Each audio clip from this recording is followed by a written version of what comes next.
The sparkle minnow is a super popular streamer pattern for trout across the US. Unfortunately, when our water flows drop and rivers start to get really clear, I think the standard sparkle minnow is just too much. So today we're going to be tying my mini sparkle minnow jig. Hey everyone, Matt here with the Northern Angler in Traverse City, Michigan. You can find all the materials for this fly and lots more at thenorthernangler.com. In case you haven't noticed, jig style streamers have become extremely popular today. They're wonderful for fishing lower down in the water column, avoiding snags and showing fish a different style of movement in the water. Once we start to move towards summer here in northern Michigan, our streamer fishing can slow down a lot. And if you're not willing to downsize flies and adapt your tactics, you're not going to see many fish. This is a pattern where I've sampled a lot from other tyers and added elements that fit my needs. No, it's not totally original or groundbreaking, but it does work. Let's start with the hook securely in the vise. This is the Montana Fly Company 60 degree jig hook. It's a 3X long, and today we're using number 6. I've already got a bead on here and about a dozen wraps of lead wire. Start your thread right behind that lead wire. We're going to build a little bit of a wedge. That's going to keep this all from sliding back, keep everything right in place. Work your thread back once that's secure past the point of the hook and right on back to the barb. This is when the fly kind of becomes a lot like Bennett's lunch money. So we're going to grab a micro pulsator strip. I love these things. They're a little bit thinner than a standard zonker. Make sure you have plenty to work with. And then I'm going to expose some of the hide. I want to make sure I can fold it forward. Expose some of the hide, and then I'm going to come in and actually pierce it right in the middle as close as you can. It's not easy with the smaller rabbit strips. You hear that pop? That means it's over the barb. I'm going to release this, slide it down gently, and reposition it back into the vise. Make sure we're all level and secure here. It's not going anywhere, don't worry. Bit of a mess to start with, but works out in the end. All right, so what I want to do is slide that all the way to where my thread is. I usually wet my fingers so I can preen that forward, expose the hide. You can see that a little bit better now. And I'm going to put just a few wraps on top of that. 3 or 4, don't need a whole lot. Fold this back out of the way. Put a few wraps right down the shank, and then I can work back to the normal side. I usually use the material clip here just to keep track of the rest of the bunny. Keep it out of the way. And I'm going to work my thread right up to the back of the lead here. I'm going to form a dubbing loop. Okay, make sure that's nice and secure. Close it off. I'm going to walk it back right to that hide. Right now I'm just holding on to it with my finger. I'm going to work over some of this lead, try and cover this up. That way I'm not too reliant on all this dubbing I'm going to lay down in the dubbing loop. All right, finish up near the bead. Grab your dubbing spinner here. That'll help us open this loop and close it. Use some of the semi-seal. This is standard, not the mega. Remember, this is a smaller fly, and this is gold hollow, and it's just has little teeny bits of hollow flash. And I'm going to realign all these fibers, try and line them up. That way there will be a lot less waste in this fly, and it'll make this dubbing loop a lot easier to manipulate. All right, open that loop up and just center those materials.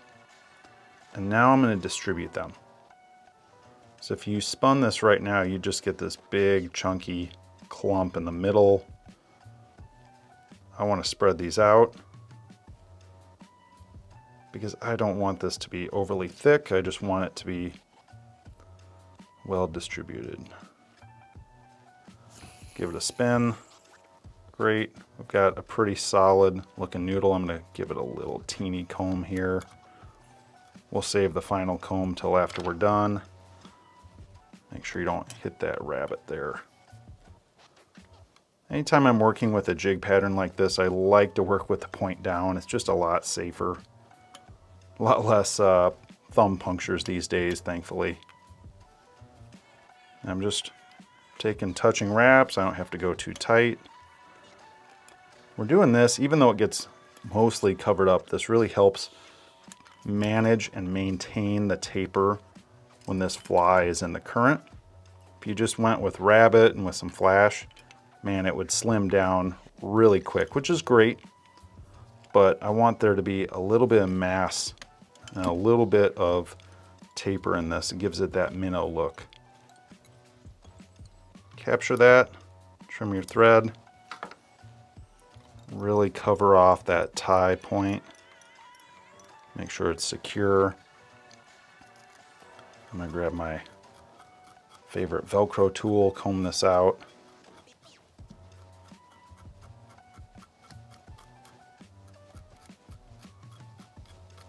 Great. Now we got a nice looking underbody. Next, let's invert this fly, and I'm going to kind of use that comb to just make sure most of this dubbing is spread off to the side and to the bottom. I want this to be pretty low profile so I can pull this rabbit forward and keep it almost flush. Again, come in, wet your fingers if you can, expose that hide. And I'm going to capture it here. Try and keep it right on top of the shank. And I left myself kind of a runway here, you can see at the front, where it's not, that dubbing is not going all the way up to the bead. This gives me a lot of room to tie this off and room to finish the rest of the head. Okay, let my fingers work that back out of the way. I'm gonna cover up that hide, but not with too many wraps. I have a few things I need to add here to finish this fly off. If you've watched some of our videos before, you probably know I love to use mallard. I think it's a great way to add some extra movement, some barring into your flies. I'm just working most of this feather down and leaving the tip exposed. Set that there, capture it, work it forward, trim any excess, make sure that's really secure. These feathers do tend to slip out. You can use the rotary here. If you're a little heavy-handed, I would recommend it. But I'm just going to fold that feather around, working forward. You want to work forward so there's something you can wrap down on. Looks messy for the time being. We'll clean that up. 3 on each side. Reach in, trim the stem, and then I come in and I fold all these fibers back and I wrap back on top of them. That really helps keep things secure. And see how they splay out there? You can use a comb. You can use your Velcro brush, you can do whatever. Those kick out, they act as little pectoral fins. Next, we're going to work into our flash. This is going to be ripple ice dub. The dubbing is much shorter fibers than the ripple ice fiber. I really recommend it for this fly. You don't want to be trimming and making a huge mess when you don't need to. I'm going to top the front, top half of the fly with gold. Use less than you think, because some of this is going to comb out. So I've carded this, I've organized it, and I'm going to fold right in the middle there. I'll put about 3 wraps. And I'm going to leave it like this because I want to do the bottom exactly the same, and then I'm going to fold them and wrap them. This bottom is mother of pearl. It's one of my favorites. It's a little bit shorter than the gold. Not sure why, but that is the nature of fly tying materials, so be prepared for that. Lay that down on the bottom. Same process. I'm pinching. Okay, now I'm going to fold back, put a wrap, rotate this, and I'm going to try and keep everything. It turns into a bit of a mess here, but that's okay. And I'm putting wraps right up against the cone and build myself a really small little collar. And everything's starting to come together. We'll blend this all together here in a minute. Now that I have everything pretty much set, grab my whip finish tool. I'm going to do 2 whip finishes. One, because I like things secure. 2, thread gives me something, the super glue I'm going to use, that will adhere to that thread a little bit better.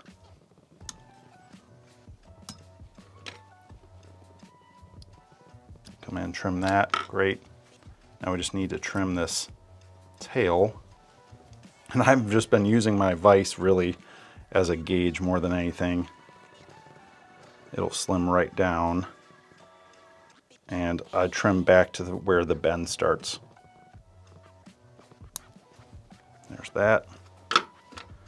Now we're gonna kind of comb this out. We're gonna clean things up a little bit here. Blend everything together. You can add legs if you like. I usually do not. I want this to get down in a hurry and in front of fish. That's my goal here. For the eyes, you're going to need a few things. To start, I like these 5/16 oval pupil eyes, and then some gel super glue. This is Zap-A-Gap. Use what you have. I like to do primary adhesion, if you will. I know it sounds nerdy, with super glue, and then I finish everything off with UV.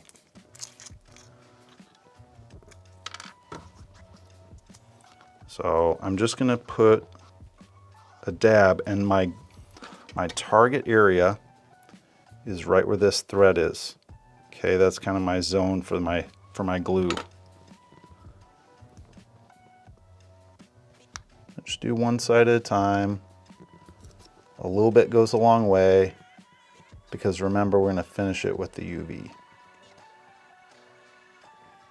Just put a nice little dollop there. Sometimes this stuff is quite stubborn, like right now. Peel one eye off.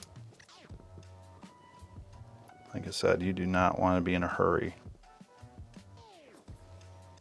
And then I kind of have this eye half on the materials, half on my bead. Best of both worlds, and it builds right into that taper. So we'll do the next one. We'll dollop. Well, that one was a little bit easier than the last one. Peel your eye. Stick it,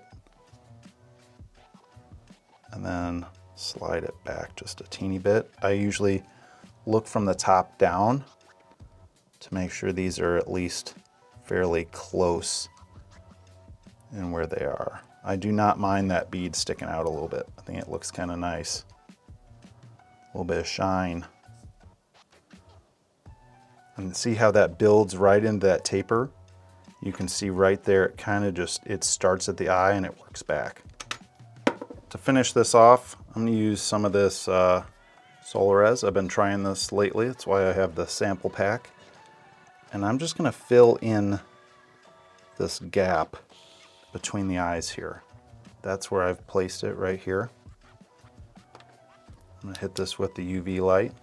It's got flies hanging off of it. pretty normal. Hit that for a few seconds. And then I'm going to do the bottom. And again, I'm just filling this gap here between the eyes. I'm not trying to build anything up, just trying to make a little bit more durable fly. There we go, a little dollop. Let that settle in, hit it with the light.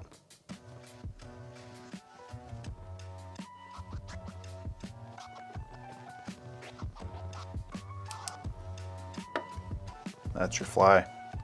That's the mini sparkle minnow jig. Tie some up and try them out on the water. We'd love to hear what you think, or if you have questions, let us know in the comment section down below. If this tutorial was helpful, maybe think about hitting that thumbs up button. It's a big help for us. Thanks for watching, everyone. I hope to see you soon in the shop or out on the water.